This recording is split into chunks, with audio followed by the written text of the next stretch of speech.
Araw ng Biyernes, May 24, 2024. Andito po tayo ngayon sa Myriad Farms sa Barangay Triala, sa bayan ng Gimba. At kasama po natin ngayon ang ating provincial agriculturist ng Nueva Ecija. Magandang umaga po sa ating mga tagapanood at tagapakinig.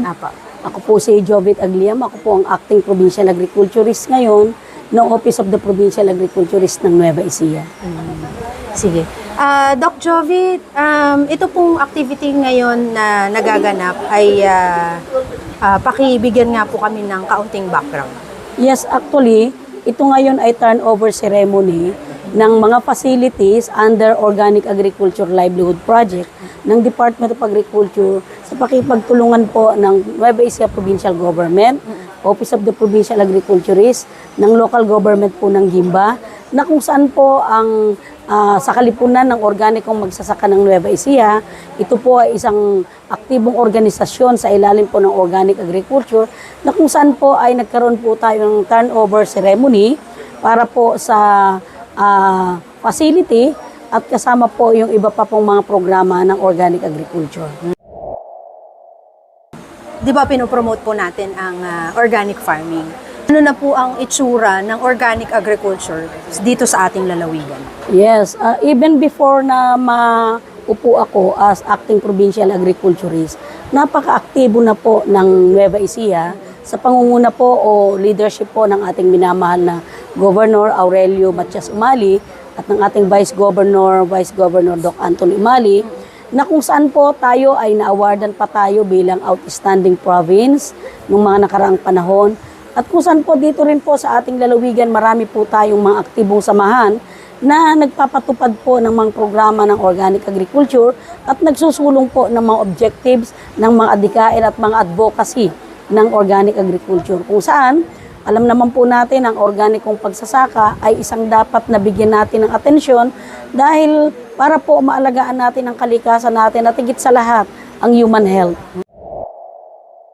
Hindi naman po lingid sa inyo, Doc, na tayo dito sa Nueva Ecija ay ang rice granary of the Philippines at syempre tayo ang pinakamaraming produksyon ng bigas. Ngayon, marami pa rin sa atin talaga ang gumagamit ng synthetic fertilizer. Yun ang isang bagay na talagang nakakapagpataas ng production natin, di po ba?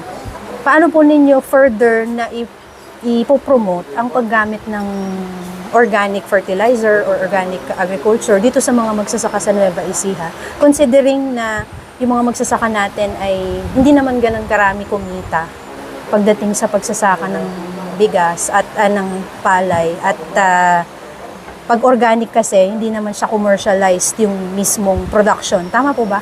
Actually po, pagdating po sa yield, dahil hindi po natin nagagamitan ito ng mga macronutrients po natin, kung minsan po may pagkakataon na medyo mas mababa po ang ani ng organic farming kaysa po sa mga makabagong pamamaraan. Apo. Pero naniniwala naman po tayo na ito pong mga teknolohiya na ipinibigay po sa atin ng mga research institutions, ng ating mga partner agencies, at higit sa lahat, napakalaki po ng parte ng mga aktibong magsasaka natin sa ilalim ng organic agriculture para po ma-advocate nila, mahikayat nila ang mga magsasaka na i-adapt din yung mga technology ito. Kasi sabi nga natin, ang mga pagkain natin ngayon, hindi na ganoon ka-safe na tulad nung dati, nung mga nakaraang panahon.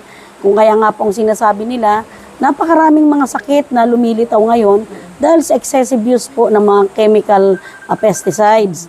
So, sa pagkakataong ito, nagkakaroon tayo ng mga pamamaraan para po makapagtanim tayo, makapag-ani tayo ng maganda sa pamamaraan na hindi naman po nasasacrifice ang health ng ating mga consumers. Kasi sabi nga nila, hindi po porke tayo ay kumikita ng malaki, hindi na po natin bibigyan ng pansin yung health po ng ating mga farmers, ng ating ng community, ng sabi nga nila, hindi lamang naman po yung health ng farmer ang dapat natin kinukonsider. First and foremost, yung health po ng mga consumers, kumakain po ng mga produkto nating agrikultura. At para higit sa lahat, maipaintindi po natin, ang advocacy natin ay para maipaintindi natin sa ating mga mamayang Novo Ecijano o mamamayang Pilipino na kailangan natin ng mas safe na pamamaraan para po makapag-grow tayo ng mga pesticide-free, ng mga tanim natin na hindi naman po makaka-contribute pa para magkaroon ng sakit ang mga users natin o mga consumers natin.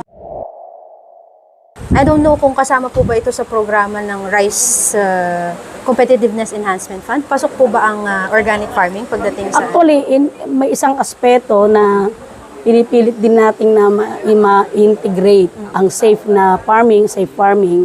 Pero ang focus po kasi ng Rice Competitiveness Enhancement natin ay lalo pa nating mapataas. Number one ay mapataas ang kita ng ating mga magsasaka. At higit sa lahat, paano natin mapapataas ang kita? Mapababa po natin yung paggamit ng ating mga inputs, agricultural inputs. Kasi po, oo nga't malaki ang kita. Kung malaki rin naman ang expenses natin, hindi rin kikita ng maganda. O ang ibig kong sabihin, oo nga't mataas po ang produksyon, mataas din naman ang expenses. Apo. Kaya hindi rin natin gaanong mabibigyan ng pagtaas yung kita ng ating mga magsasaka. Ang objective po natin ay maitaas ang antas ng pamumuhay ng magsasakang Nuevo Ecija. Kaya nagpapasalamat din po ako sa provincial government, sa ating mahal na punong lalawigan dahil very supportive po siya sa mga advocacy po natin, advocacy po ng Department of Agriculture, advocacy po ng lahat ng ahensya na pagtulungan po natin ang mga magsasaka natin na maitaas ang antas ng hindi naman po masasacrifice o hindi naman po mapapabayaan yung environment natin at the same time yung health po ng ating mga farmers. May mga initiatives po ba kayo as an official or may naiisip po ba kayong parang bagay na pwedeng magawa para sa halip na synthetic ang ibigay ng gobyerno sa mga magsasaka bilang fertilizer, ibigyan ng mas malaking porsyento itong organic fertilizer? Yes, actually, ang Department of Agriculture, ang Organic Agriculture Program po na isinusulong po ng ating national government, ay isang bagay para maiangat natin at maisulong pa natin yung advokasya na yan. Very supportive sila at higit sa lahat, marami pong mga proyekto na sinusuportahan po ang organikong magsasaka natin. Yun. At yun ang importante kasi dapat po balanse kumikita, napapangalagaan ng kapaligiran, napapangalagaan po yung kalusugan ng ating mga consumers. Okay, maraming salamat, Doc. Thank you so much po.